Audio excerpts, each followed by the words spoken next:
as a home builder coach, most of the time when I talk to the builder, they've already purchased the land. And here's what I would do is I would like some of my builders I've been working with for a long, long time. We had a conversation before they purchased the land.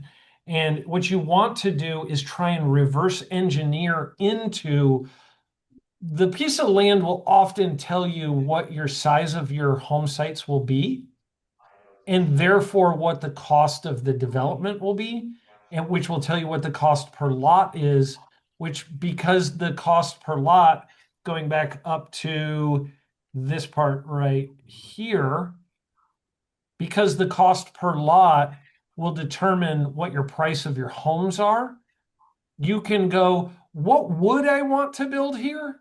Well, I would like to build homes that are 350,000. Well, based on reverse engineering into what your lot price is going to be, that's not going to be possible by buying this piece of land. Does that make sense? Yes. So those are like the conversations I have with Mike or with Casey or Doug if they're like, looking at a piece of land. We did this with that Buffalo property, Ty. We kind of Okay. looked at that and started trying to reverse engineer into the math of it. And with Ashley with Sienna, kind of the same thing. So it's like, and Mike's looking at another piece right now as well. So just kind of trying to reverse engineer into it. And so normally when you make an offer on a piece of land as a builder developer, you make it where you have a 90 days due diligence period when you buy land, where it's like, I go make my offer and I say, I am not committed to this for the next 90 days, but you can't sell it to anybody else because I need to go see if I can make the piece of land work.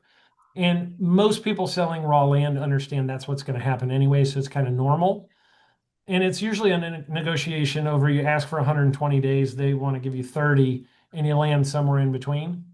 And then you go through the spending money on engineering to figure out what it actually is going to be so that you know what your lot price is going to be. So you know if you can build the house price you want to build in that community.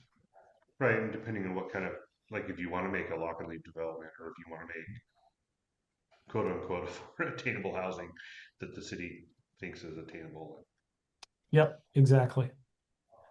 So that's kind of what that animal looks like, if that makes sense. Yeah. So, um, I think that, like with your Teal Springs, for example, Yeah. um, it's like your competition there is definitely going to be Powderhorn. Yeah. So it's like you kind of look at your market too and you go, who else is doing this? And what is their absorption rate? And then how can I position my community different from theirs? What am I going to have that they're not going to have? So, like if I was comparing Powderhorn to Teal Springs, Powderhorn is like the prestige of the golf country club feeling, right? Yeah. And it's definitely the most prestigious feeling community in your area.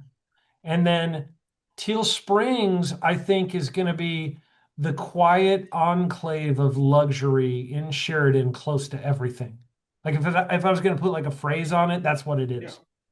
And kind of without some of the restrictions and snootiness of the Powderhorn. Yeah, and I Right. don't want to like in the middle of nowhere, in the middle of everything Yeah. is what Teal Springs feels like. Like Yeah. that To me, that it's would like be some of the language I would probably use to talk about it. to me, it's a hidden gem. Like you would not expect it to look like it is from where you enter it. Like you're turning off frontage lane, you're driving past the Home Depot, taking a left past a sports store, and then all of a sudden you're like, "Am I even in town anymore?" Yeah. It feels like you're miles away, but you're steps away. Like Yeah. these would be some of the phrases I would use to describe it. Like I think you got to say things that are kind of pithy, catching Yeah. phrases like that to them. It's a Yeah. place that's miles away, but it's actually only steps away. And you'll feel that when you pull into the community and see I'm that. writing that one down. Yeah, I mean, it's good. It's Jordan came up with it just now.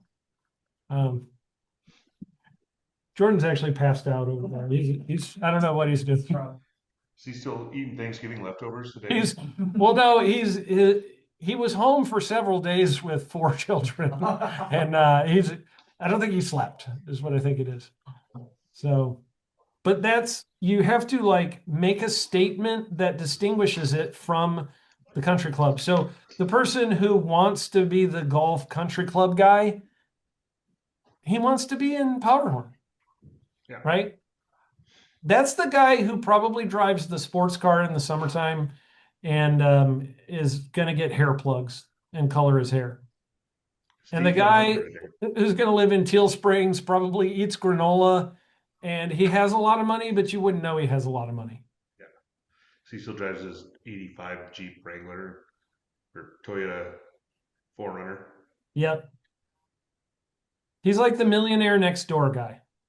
He likes it because it's close to the mountain, to red grade trails, and Yep. the golf course. Yeah. That's why he eats granola. Exactly. Granola. Yeah. So Granola is delicious. I'm just gonna say. She says personal. He makes his own though. He doesn't buy. I the actually love organic granola from the too. store, like, See, it's good. And it's better if you make it yourself. I'm just Steel saying. Spring guys are making their own granola. Powderhorn's buying it. They're having it flown in, non-GMO. Okay.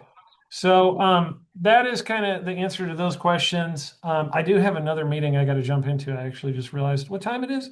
So if you guys need something between now and next time, holla. All right. Appreciate y'all. Have a great day, guys.